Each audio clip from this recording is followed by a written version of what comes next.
Hello everyone, welcome to my channel.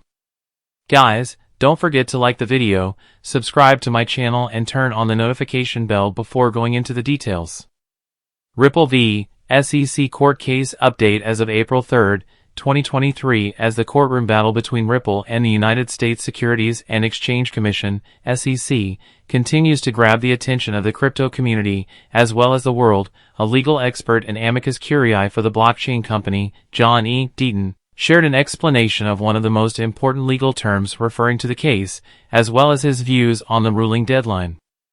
Indeed, Deaton offered a detailed interpretation of securities and the investment contract, which he called one of the most misunderstood legal terms in the law, and the Howey test, the most misapplied legal test or doctrine on social media, as well as their connection to the current legal standoff, as he stated in a Twitter thread published on April 2. On securities and investment contracts. As he explained, sharing the definition of security from the 1933 Securities Act, a digital asset is not listed and software code is not listed, also referring to the cases of the now abandoned Telegram's token Gram, Kick Interactive's token, as well as the decentralized video sharing platform LBRY's offerings of LBC, to drive his point home. And the Supreme Court in the Howey case in 1946 defined what constitutes an investment contract. A digital asset or cryptocurrency, software code, standing alone, is not a security. It can be marketed, packaged, offered and or sold as an investment contract, aka a security. As he added, when dealing with an investment contract, there hasn't been a single case in U.S. history where the secondary sale of that asset was also found to be a security. Never.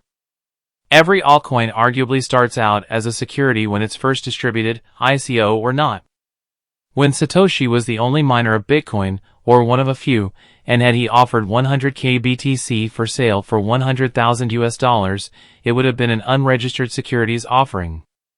Court ruling deadline earlier, discussing the possibility that Judge Annalisa Torres would make a summary judgment ruling soon. Deaton said that the deadline for her decision could range from hours to months, and that, based on her earlier cases, 2 months following the Daubert/expert's decision could be the waiting time. As he said in a tweet on March 31, there is no deadline of today for her to rule. The decision could come out within the next hour, or it could take another 30 to 60 days. Based on previous cases, Judge Torres has issued her ruling on summary judgment within a couple of months of her Daubert/expert's decision.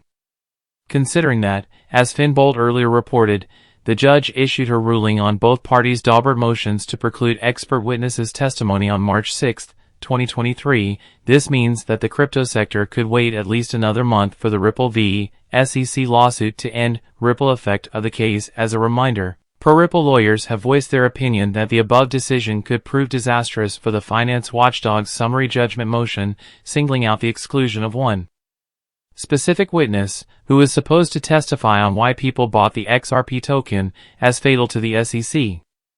Meanwhile, the outcome of the case is predicted to have a major impact on the price of XRP. The token recently displayed the opposite response to TV personality Jim Cramer, seeming to voice a belief that the Securities and Exchange Commission would lose the lawsuit after all. We will growth XRP. Please support by subscribing and turning on the notification bell. We are a strong community.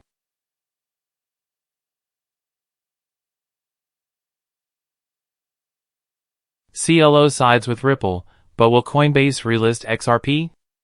Grewal expressed his support for Ripple's legal opinion several times in recent weeks.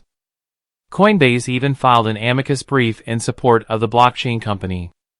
Still, calls for XRP to be relisted have gone unanswered so far. However, the XRP community draws new hope from the comments by Paul Grewal. He wrote that Coinbase agrees with John E. Deaton's legal opinion on what constitutes an investment contract. The Coinbase CLO wrote, "Mr. Deaton is exactly right. Investment contracts must include both investment and contracts, as those terms are set out by Congress and interpreted by the Supreme Court. Neither is present when it comes to secondary sales of digital assets." According to the popular XRP community attorney, an investment contract is one of the most misunderstood legal terms in the law on social media. It is a legal term of art that was adopted from state law by Congress when it passed the 1933 Act. Crucially, digital assets and software code by their nature are not listed in the 90-year-old law. Therefore, in all of the SEC cases against Ripple, Telegram, Kik, and also LBRY, the only relevant term is investment contract, which was defined by the Supreme Court in the Howey case in 1946 in U.S. history. According to Deaton, there has not been a single case where the secondary sale of any asset has been classified as a security. Therefore, a cryptocurrency which is software code cannot be a security by itself. In Telegram, it was made clear that the Gram token was not the security. Deaton concludes, the ETH ICO constituted an unregistered securities offering. Ripple may have offered or sold XRP as an unregistered security on a specific occasions. But even if true, it doesn't make the underlying asset, digital code, a security itself. Consequently, any altcoin arguably starts out as a security when it is first distributed, ICO or not.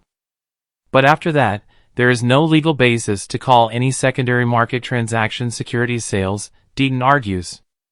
Even if Grewal agrees with Deaton, a relisting of XRP seems unlikely at this point. As Bitcoinist reported, Grewal laid out in a recent interview with Tony Edward that a possible timeline for relisting depends on various factors. These are the rationale behind the court's decision and Coinbase's assessment of whether or not the appeals court will uphold the decision. Basically, the Coinbase CLO assumes that both sides will appeal in case of a clear defeat, which is why a thin win for Ripple would be the best outcome for XRP investors. At press time, the XRP price was at $0.5137, consolidating after last week's stellar rally. Pro-crypto attorney John Deaton compares XRP to cockroach, says it is most resilient coin. Pro-crypto attorney John Deaton, who doubles as the legal representative of XRP coin holders, has come out again to defend the payment token, comparing it to a cockroach this time. Deaton posted a direct comment to a CoinDesk video comment on the trading volume of XRP, which has been up lately, driven by most South Korean exchanges. While the CoinDesk reporting was not against the genuineness of XRP, the pro-crypto attorney said that irrespective of the name that XRP is called, including being a banker's coin, shitcoin or security, the digital currency has maintained stronger resilience than most cryptocurrencies. Deaton went on to compare XRP to a cockroach which, by its very nature, is hardy, resilient and not easy to get rid of. The legal veteran said per its ordeals, even a nuclear war cannot kill the digital currency. Thanks for watching. Don't forget to like the video and subscribe to my channel. See you in the next video.